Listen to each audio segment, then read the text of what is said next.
നിമിഷപ്രിയയുടെ വധശിക്ഷ ഒഴിവാക്കുന്നതുമായി ബന്ധപ്പെട്ട ചർച്ചകൾ യമനിൽ ഇന്നും തുടരുകയാണ്.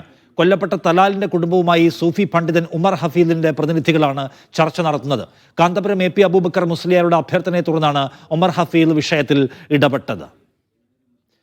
കാന്തപുരം എല്ലാവരുടെയും പ്രിയപ്പെട്ട മുസ്ലിയാരായി മാറിയെന്ന് CPIM സംസ്ഥാന സെക്രട്ടറി MV ഗോവിന്ദൻ. നിമിഷപ്രിയയുടെ മോചനത്തിന് കാന്തപുരം ഇടപെട്ടുകൊണ്ടിരിക്കുകയാണ്. ഈ ഇടപെടലിനെ കേരളമേറെ പ്രതീക്ഷയോടെയാണ് കാണുന്നത്. വർഗീയ ധ്രുവീകരണത്തിലുള്ള ശ്രമങ്ങൾക്കിടെ മഹത്തായ മാനവികത ഉയർത്തിപ്പിടിച്ചു അദ്ദേഹമെന്നും MV ഗോവിന്ദൻ മാധ്യമങ്ങളോട് പറഞ്ഞു. മുഹമ്മദ് ഷംസീർ ചേരുന്നു. ഷംസീർ, ഇന്ന് നടക്കുന്ന ചർച്ചകളുടെ സ്വഭാവം എന്താണ്? ഇന്നത്തെ ദിവസം ആ നിലയ്ക്ക് എന്തുമാത്രം നിർണായകവും പ്രധാനപ്പെട്ടതുമാണ്?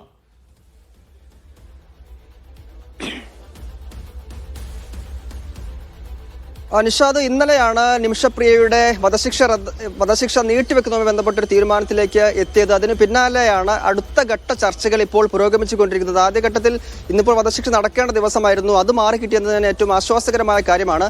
ഇനി അടുത്ത ഘട്ടം എന്നുള്ളത് ഈ കൊല്ലപ്പെട്ട തലാലിന്റെ കുടുംബം അവർ മാപ്പ് കൊടുക്കുക എന്നുള്ളതാണ്. നിമിഷപ്രിയയ്ക്ക് മാപ്പ് കൊടുക്കുക എന്നുള്ളതാണ് ഈ വധശിക്ഷയിൽ നിന്ന് മോചനം നേടാൻ, അത് റദ്ദാക്കാനുള്ള ഒരേയൊരു മാർഗം. അതിനുവേണ്ടിയുള്ള ശ്രമങ്ങളാണ് ഇപ്പോൾ പുരോഗമിച്ചുകൊണ്ടിരിക്കുന്നത്. ഈ ഹബീബ് ഉമർ ഹാഫിദിന്റെ പ്രതിനിധി ഹബീബ് അബ്ദുറഹ്മാൻ അലി മഷ്ഹൂർ, ഒപ്പം തന്നെ അവിടുത്തെ ഭരണകൂടത്തിന്റെ പ്രതിനിധികൾ, ഈ തലാലിന്റെ കുടുംബം, ഗോത്രവർഗ പ്രതിനിധികൾ, ഇവരെല്ലാം ചേർന്നുള്ള ചർച്ചകളാണ് ഇന്നും പുരോഗമിക്കുക. ഇതിൽ പ്രധാനമായി ഞാൻ നേരത്തെ പറഞ്ഞ പോലെ തന്നെ കുടുംബത്തിന്റെ ഭാഗത്തിരുന്ന് ഈ നിമിഷപ്രിയയ്ക്ക് മാപ്പ് കൊടുക്കാനുള്ള ഒരു സമീപനം ഉണ്ടാകണമെന്നുള്ളതാണ്. ഇപ്പോൾ ഒരു വാർത്ത ഇപ്പോൾ വരുന്നത്, ഈ തലാലിന്റെ സഹോദരൻ മാപ്പ് കൊടുക്കില്ല എന്ന തരത്തിലുള്ള പ്രതികരണമൊക്കെ BBC ഉൾപ്പെടെ കൊടുത്തതായി വാർത്തകൾ വരുന്നുണ്ട്. അതേസമയം തന്നെ കൂടുതൽ ചർച്ചകളിലൂടെ ഒരു അനുഭവപൂർവമായ സമീപനത്തിലേക്ക് കുടുംബം എത്തുമെന്ന പ്രതീക്ഷ കൂടിയാണ് ഇപ്പോൾ പങ്കുവെക്കപ്പെടുന്നത്. ഇപ്പോൾ ഞാൻ നിൽക്കുന്നത് കാന്തപുരം കാരന്തൂർ മർക്കസിലാണ്. ഇവിടെ CPM സംസ്ഥാന സെക്രട്ടറി MV ഗോവിന്ദൻ മാഷി അല്പസമയം മുമ്പ് വരികയും കാന്തപുരം AP അബൂബക്കർ മുസ്ലിയാരെ കാണുകയും ചെയ്തിരുന്നു. അരമണിക്കൂറോളം ഈ കൂടിക്കാഴ്ച നീണ്ടു നിന്നു. ഈ കൂടിക്കാഴ്ചയിൽ നിമിഷപ്രിയയുടെ മോചനവുമായി ബന്ധപ്പെട്ട കാര്യങ്ങൾ തന്നെയാണ് ചർച്ചയായത്. ഈ ഇടപെടൽ, ഈ മർക്കസിന്റെ ഭാഗത്തിനുള്ള ഇടപെടൽ ഇനിയും തുടരും എന്ന് തന്നെയാണ് കാന്തപുരം AP അബൂബക്കർ മുസ്ലിയാർ വ്യക്തമാക്കിയത് എന്ന് ഗോവിന്ദൻ മാസ്റ്റർ വ്യക്തമാക്കിയുണ്ടായി. ഗോവിന്ദൻ മാഷ് അല്പസമയം മുമ്പാണ് കാന്തപുരം AP അബൂബക്കർ മുസ്ലിയാരുമായി കൂടിക്കാഴ്ച നടത്തി. അദ്ദേഹത്തിന്റെ ഒരു പ്രതികരണം ഒന്ന് കാണാം. തീർച്ചയായും വലിയ പ്രതീക്ഷയോടുകൂടിയാണ് അദ്ദേഹത്തിൻ്റെ ഈ ഇടപെടലും തുടർന്നുള്ള ചർച്ചയും അവരുടെ കുടുംബവും കേരളവും എല്ലാം കാതോർത്ത് നിൽക്കുന്നത്. ഇങ്ങനെയൊരു സന്ദേശം കാന്തപുരം AP നമുക്കെല്ലാം വേണ്ടി, രാജ്യത്തിനു വേണ്ടി, വർഗീയ ധ്രുവീകരണത്തിനു വേണ്ടി നടക്കുന്ന നിരവധി ശ്രമങ്ങൾക്ക് ഇടയിൽ ഫലപ്രദമായ മാനവികത ഉയർത്തിപ്പിടിച്ചു എന്നുള്ളത് ഇന്ന് കേരളം മുഴുവൻ ചർച്ച ചെയ്യപ്പെടുന്ന വിഷയമായി മാറിയിട്ടുണ്ട്.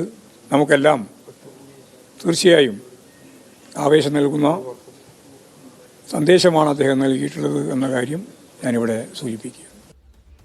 ഷംസീറിലേക്ക് വേണ്ടി. ഷംസീർ, ഇപ്പോൾ അവിടെ നടക്കുന്ന ചർച്ചകളുടെ അപ്ഡേറ്റ് ഇവിടെ ഇവർക്ക് ലഭിക്കുന്നുണ്ടോ ഈ മർക്കസിൽ?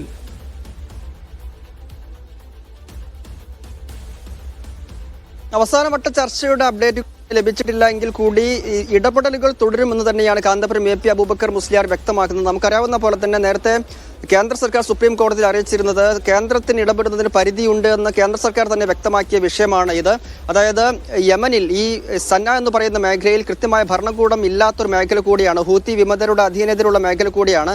അവിടെയാണ് കാന്തപുരം AP അബൂബക്കർ മുസ്ലിയാരുടെ ഇടപെടലിലൂടെ ഈ വിഷയത്തിൽ ഈ തരത്തിലൊരു പുരോഗതി ഉണ്ടാക്കാൻ സാധിച്ചിരിക്കുന്നത്. കാന്തപുരം AP അബൂബക്കർ മുസ്ലിയാരുടെ സുഹൃത്ത് ആയ ഷെയ്ഖ് ഹബീബ് ഉമർ ഹാഫിദുമായി ബന്ധപ്പെട്ടാണ് ഈ തരത്തിലൊരു ചർച്ചയിലേക്ക് കാര്യങ്ങൾ എത്തുന്നത്. നേരത്തെ കുടുംബം ഈ ചർച്ചയിലേക്കൊന്നും വരാത്തൊരു സാഹചര്യത്തിൽ ഈ മതപുരോഹിതനുമായുമുള്ള AP അബൂബക്കർ മുസ്ലിയാരുടെ ബന്ധമാണ് കുടുംബത്തെ കൂടി ചർച്ചയിലേക്ക് എത്തിക്കാൻ കാരണമായത്. ഇപ്പോൾ കുടുംബം കൂടി ചർച്ചയുടെ ഭാഗമായതാണ്. ഇനിയിപ്പോൾ ഒരു പുരോഗതി ഉണ്ടാകുമെന്ന പ്രതീക്ഷയ്ക്ക് ആധാരം. ഏതായാലും തുടർ ഇടപെടലുകൾ ഉണ്ടാകുമെന്ന് പറയുന്നു. മതവിധി പ്രകാരം ഈ ഒരു വധശിക്ഷ, ഒരു കൊലക്കുറ്റം ഉണ്ടായിക്കഴിഞ്ഞാൽ ഒന്നുകിൽ കോടതിയുടെ വധശിക്ഷയാണ് അതിനുള്ള കുറ്റം, അല്ലെങ്കിൽ ഈ വധശിക്ഷ വിധിച്ചു കഴിഞ്ഞാൽ ഈ കുടുംബം, ഈ ഇരയുടെ കുടുംബം കൊലപാതകം ചെയ്തയാൾക്ക് മാപ്പ് കൊടുക്കുകയാണെങ്കിൽ ഇസ്ലാമിക നിയമപ്രകാരം ആ കുറ്റത്തിൽ നിന്ന് മോചനം കിട്ടും. അങ്ങനെ ഒരു മാർഗം മാത്രമാണ് ഉള്ളത്. അതുകൊണ്ടാണ് ഈ തരത്തിലൊരു ചർച്ച ഇപ്പോഴും പുരോഗമിക്കുന്നത്. ഈ കുടുംബത്തിന്റെ ഭാഗത്ത് നിന്ന്, ചിലരുടെ ഭാഗത്ത് നിന്ന് ഒരിക്കലും മാപ്പ് കൊടുക്കില്ല എന്ന അർത്ഥത്തിലുള്ള പ്രതികരണങ്ങൾ വരുമ്പോൾ കൂടി തുടർ ചർച്ചകളിലൂടെ ഈ ഖുർആൻ ഉൾപ്പെടെ ഉദ്ധരിച്ചുകൊണ്ടുള്ള ചർച്ചകൾ പുരോഗമിക്കുന്നുവെന്ന് അറിയുന്നു. അപ്പോൾ അങ്ങനെയുള്ള ചർച്ചകളിലൂടെ മാപ്പ് കൊടുക്കുന്ന ഒരു രീതിയിലേക്ക് എത്തുമെന്ന പ്രതീക്ഷ കൂടിയുണ്ട്. കുടുംബത്തിലെ എല്ലാവരും ഇത് സമ്മതിക്കണം. ഒപ്പം തന്നെ അത് ഗോത്ര വിഭാഗത്തിന് മേൽക്കൈയുള്ള മേഖല കൂടി അതുകൊണ്ട് തന്നെ ആ ഗോത്രത്തിന്, ഈ കുടുംബം ഉൾപ്പെട്ട ഗോത്രത്തെ കൂടി കാര്യങ്ങൾ സമ്മതിപ്പിച്ചെടുക്കേണ്ട കടമ്പ കൂടിയുണ്ട്. നിയമപരമായി കുടുംബത്തിന്റെ സമ്മതം മതിയെങ്കിൽ കൂടി അവർ ഉൾപ്പെടുന്ന സമൂഹം എന്ന നിലയ്ക്ക് ആ ഗോത്രത്തിന്റെ സമ്മതം കൂടി വാങ്ങിയെടുക്കേണ്ട കടമ്പ കൂടിയുണ്ട്. ഈ കടമ്പ കൂടി കടന്നാൽ മാത്രമായിരിക്കും ദിയാധനം ഉൾപ്പെടെയുള്ള കാര്യങ്ങളിലേക്ക് പോവുക. ഏറ്റവും പ്രധാനം കുടുംബം മാപ്പ് കൊടുക്കാൻ തയ്യാറാവുക എന്നതാണ്. അതിനുവേണ്ടിയുള്ള ചർച്ചകളാണ് നടക്കുന്നത്. അതിന്റെ തുടർ ചർച്ചകളിൽ ഈ മർക്കസിന്റെ ഭാഗത്ത് നിന്ന്, കാന്തപുരം എ പി അബൂബക്കർ മുസ്ലിയാരുടെ ഭാഗത്ത് നിന്നുള്ള ഇടപെടൽ കൂടി ഉണ്ടാകും എന്ന വിവരമാണ് ഇപ്പോഴും ഇവർ പങ്കുവെക്കുന്നത്.